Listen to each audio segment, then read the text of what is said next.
Hi everyone, my name is Danielle and I am super excited to be your mentor of the month and talk to you about Yule. I run the Instagram page A Witch Alone and you might recognize my voice from the podcast The Winding Path. I am the lucky witch that gets to talk your ear off about the winter solstice.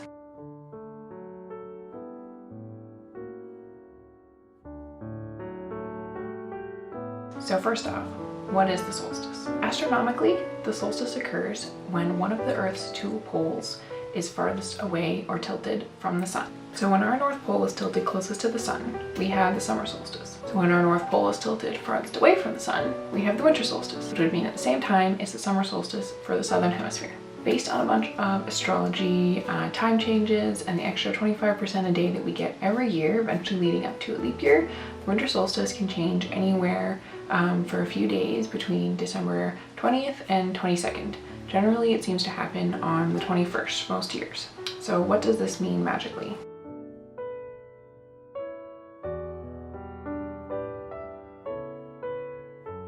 As we get closer to the winter solstice and the North Pole tips farthest away from the sun, the days get incredibly short, which means less daylight and less warmth, making for some pretty cold, dark days, which makes winter and the winter solstice in general a perfect time to do introspection and shadow work. For Yule specifically, it is the darkest day of the year, where the sun does not shine as long or as intensely.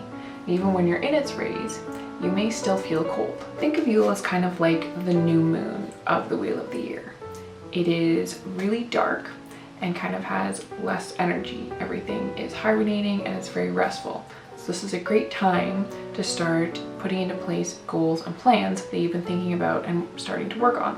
Start the process now, so you're ready to really get going at Imbolc, starting to plant the seeds at Ostara, seeing it bloom by Beltane, and be ready to see results and harvesting by Mabon. This is also a great time to redo any house protections or any banishings. The air in a house is not going to be the only thing that gets stale when people are cooped up inside because of the weather. Negative and stagnant energy can build up when people are cooped up inside, especially if it's going to be incredibly crappy weather where you live, or right now in 2020 when we can't really go anywhere. You can't open a window because of the weather. I don't suggest using the smoke cleansing method to cleanse your house because you can't really have it go anywhere. Instead, try some positive energy. Cook a great meal, blast some music and dance along, bake. Anything that puts a smile on your face can help move around that energy. If it's ritual ideas you're looking for Yule, then don't worry, I've got you covered, no matter how you might be practicing this year.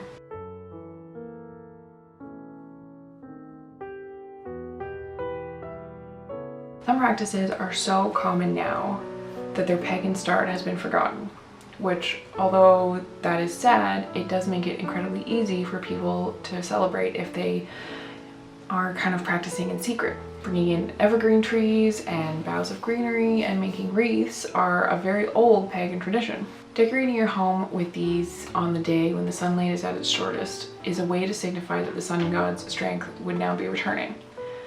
I read that back when everyone still believed in the common knowledge that there were spirits in everything, the trees were brought in and decorated with fruits and nuts to give the spirits of the forest a safe haven during the day of the year that was the coldest and the darkest.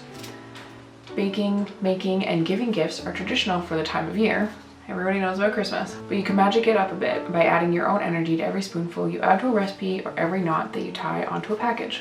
This year is a little different when it comes to the holiday season, and many of us are not going to be able to get to see family. So homemade cards can be a wonderful way to spread the magic when you use the colors of the season. Red for vitality and the warmth that will be returning to us, green for abundance and the new growth that will be starting to bloom and stir under the snow, and white to represent the purity of snow and the clean slate we have as the darkest days end and the calendar year draws to a close. If you want something really low-key, simply stirring intention into a Yule-type drink and indulging in that can really set the tone for the day or for the week or for the Sabbath. If you like eggnog, you can have that, or a warm beverage like coffee, hot chocolate, or mulled wine. So what if you want to go all out? Maybe it's your first Yule on your own, or the first Sabbath where you can freely practice because you're owning yourself and your power. Traditionally, the most common practice is the lighting of the Yule log. If you wanted to do the full traditional ritual, you'd start by cleansing your home, however it is that you would normally do that. A spray, incense, herb bundle, any of that. After you're done cleansing, You would then go out and find your Yule log. It used to be that it was huge, sometimes taking a few people to actually bring it home, but nowadays not many of us even have a fireplace, let alone a fireplace big enough to place an entire Yule log physically into.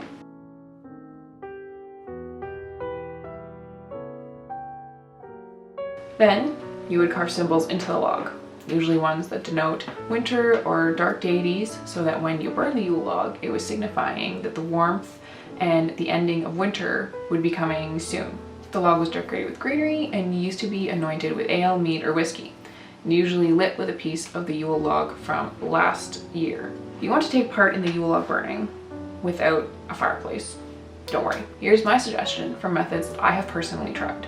Find a small log, as small as you want, whether it's going to fit on your altar or you just want to put it like in your cauldron or you want to put it on a little fire safe dish, whichever. Find a log, something that can fit safely in a fireproof dish just in case. Decorate it with your greenery or berries, and instead of carving symbols into it, if you're not comfortable with that, you can always draw them on. If you have the ability to actually light the log in a fireplace and burn it down, that is awesome, and I am so jealous. If you can't, then the alternative is find some candles.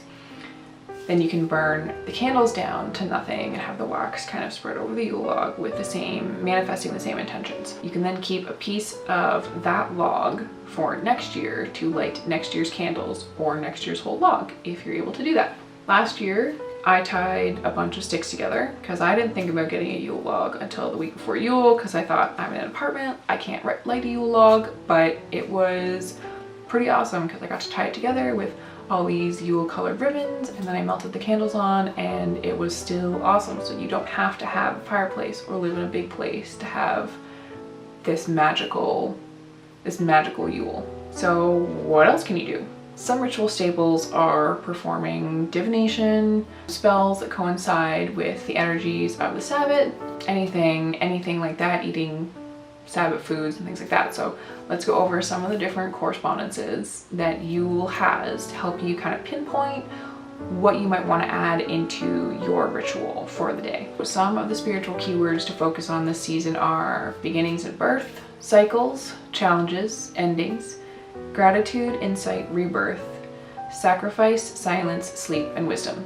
So these keywords are meant to help you kind of hone in on what this Sabbath personally means to you and what it's all about, and what areas of your life that you may want to focus on or kind of amplify this year. Suggestions for your magical workings, so things that you can actually do during your ritual, or like specific spell types. This is a great time of the year for like magical communion and friends. Like the saying, eat, drink, and be merry comes to mind here, and sharing in the light energy of others during such a lightless time can really bring about a whole lot of energy. It can definitely be hard this year, so if you can't physically get together or are too nervous to physically get together, like get on a Zoom call with some fellow witches. Like everybody maybe lights the same color candle, everybody kind of drinks the same type of drink if everybody can, and that way you kind of connect with your group of witches or your coven or anything like that, even though you're maybe miles away, even if you're just across the street, but you can't see each other right now. Like that's a good way to kind of embrace the light and get through the darkest day together. Divination, scrying, evaluation, journaling, meditation, reflection, healing work, and study all sort of fall into the same category as the aforementioned shadow work.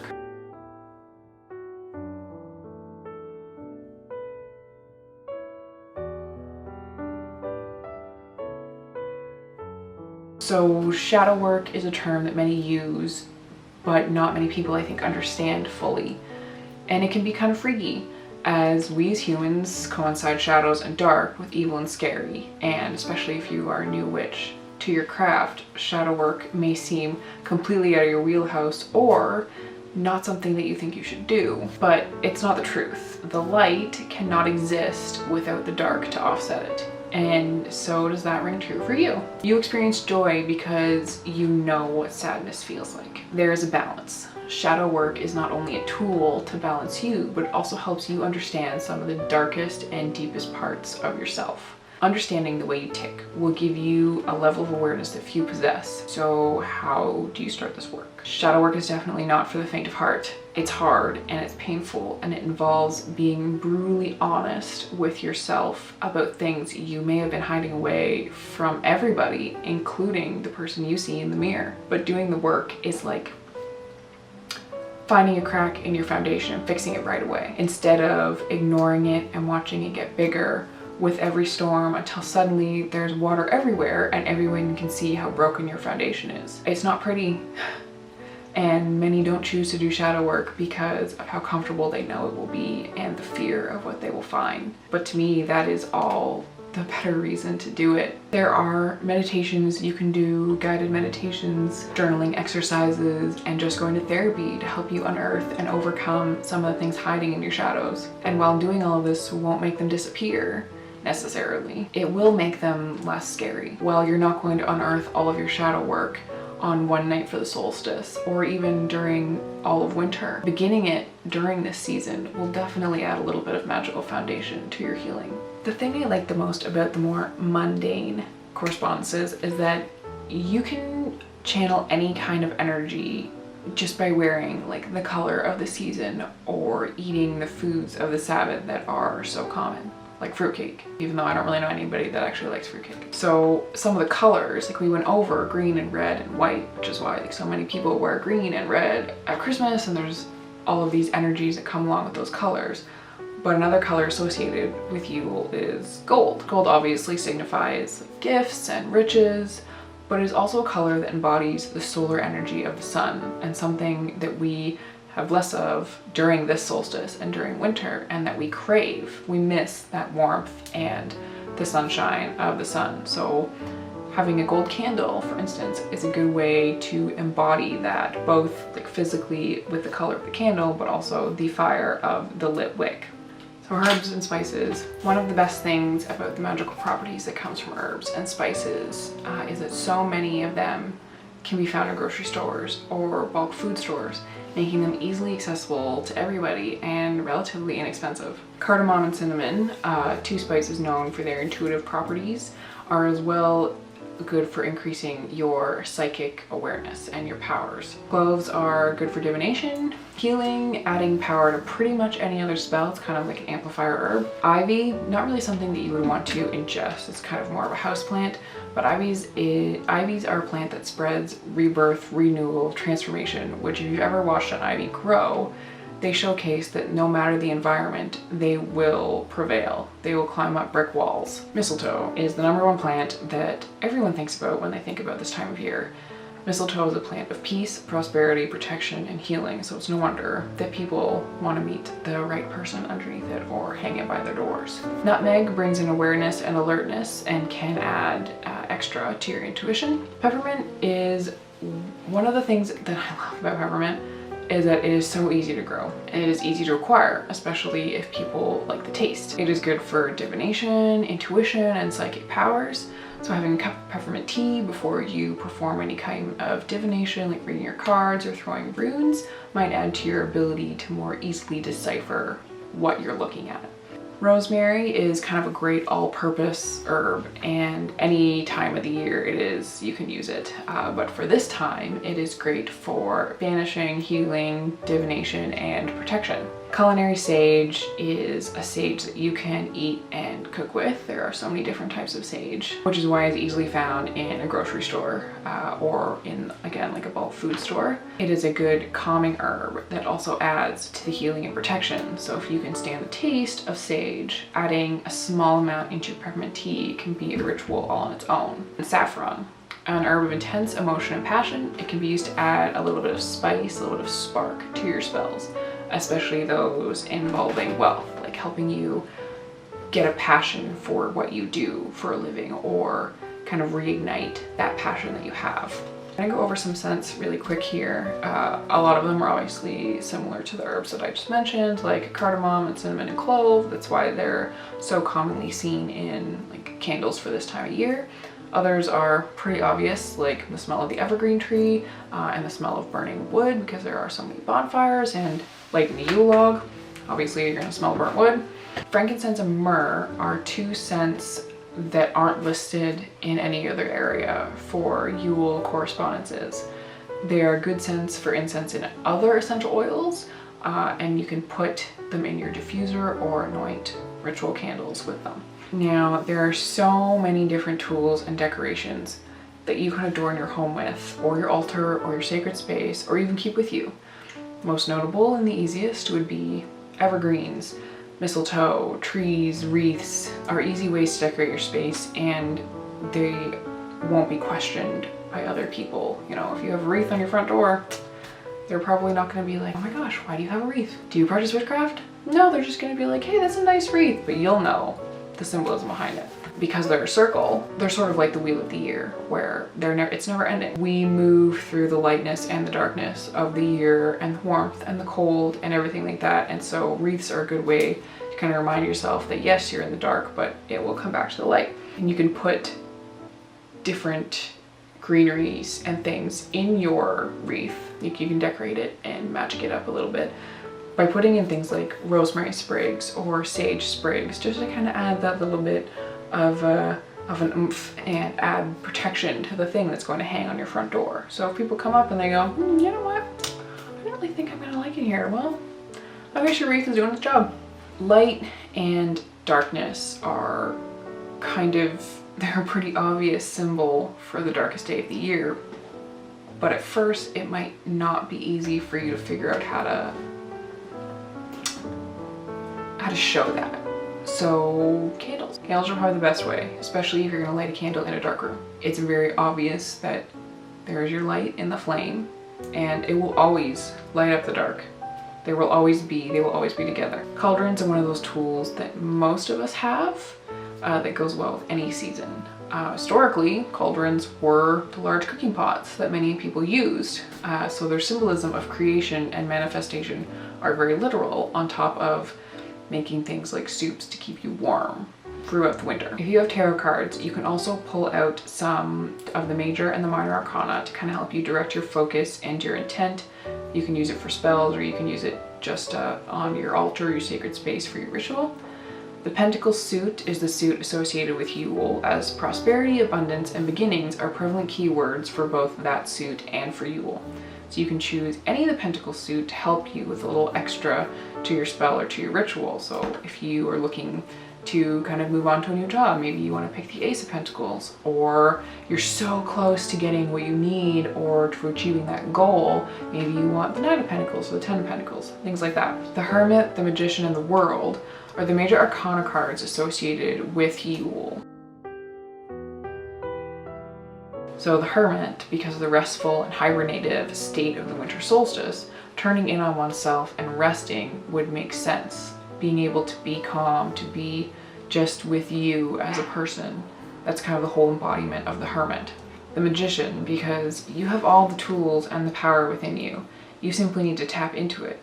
Everything you could use is already right in front of you, and quite possibly just dormant and sleeping, similar to what the Hermit was saying.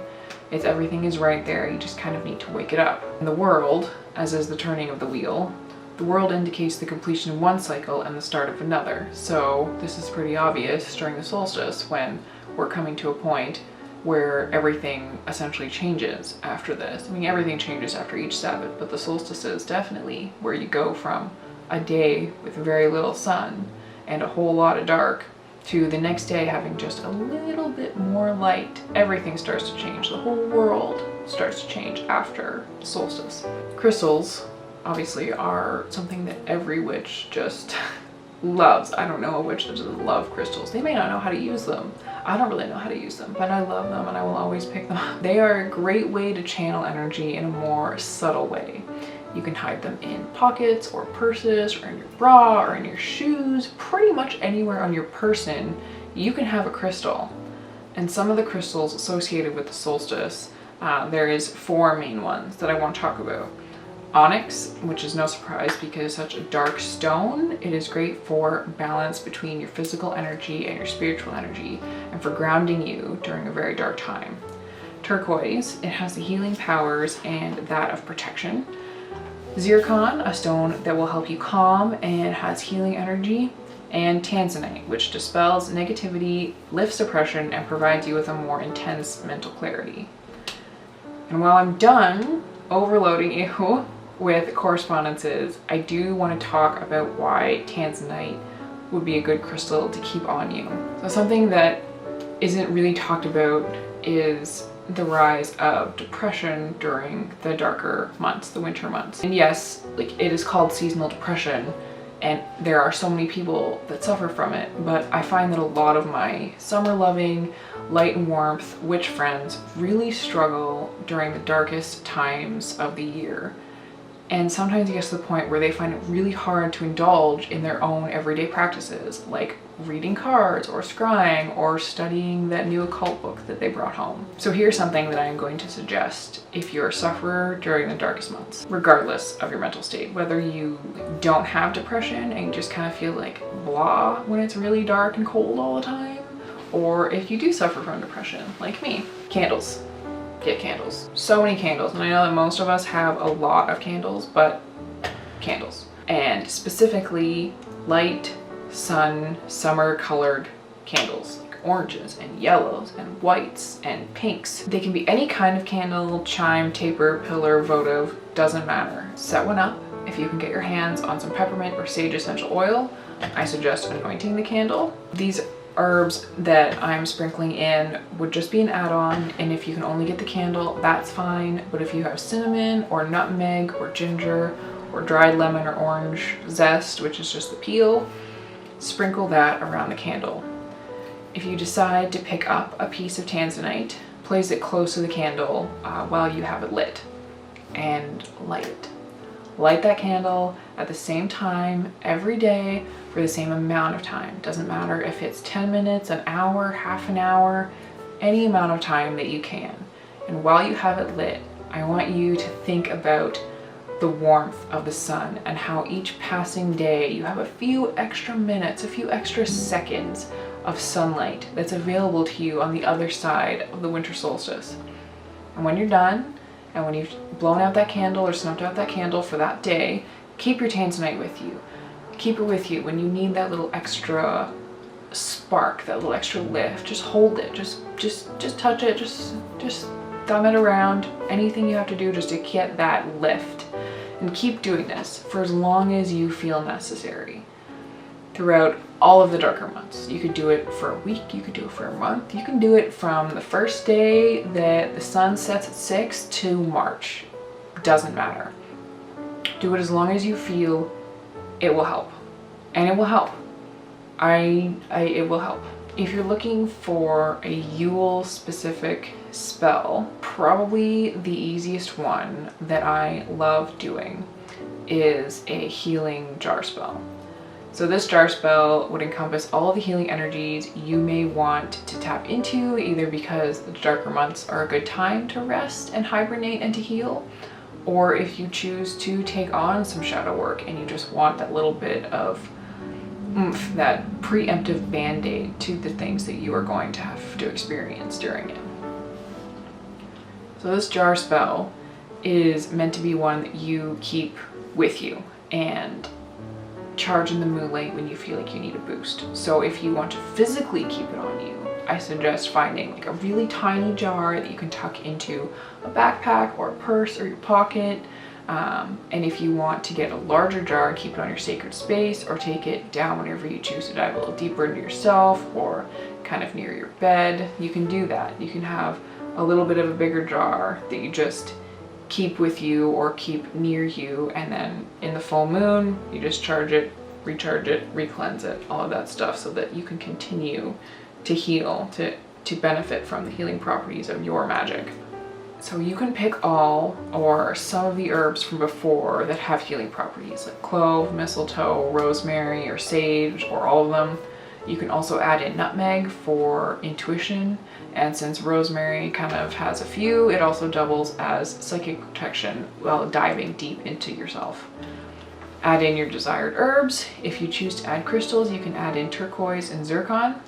When you're done, put the top on.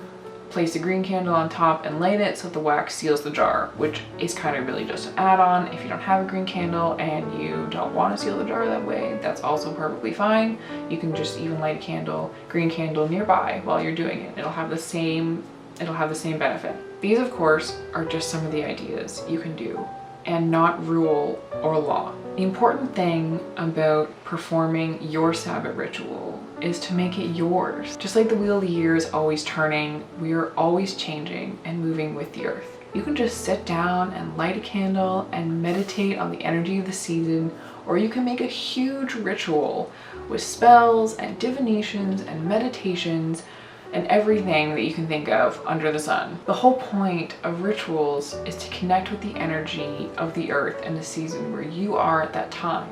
Because some places the winter solstice isn't gonna be cold. It might not even be dark. However you choose to celebrate and whatever you choose to do, I hope that you have a magical solstice and a wonderful Yule.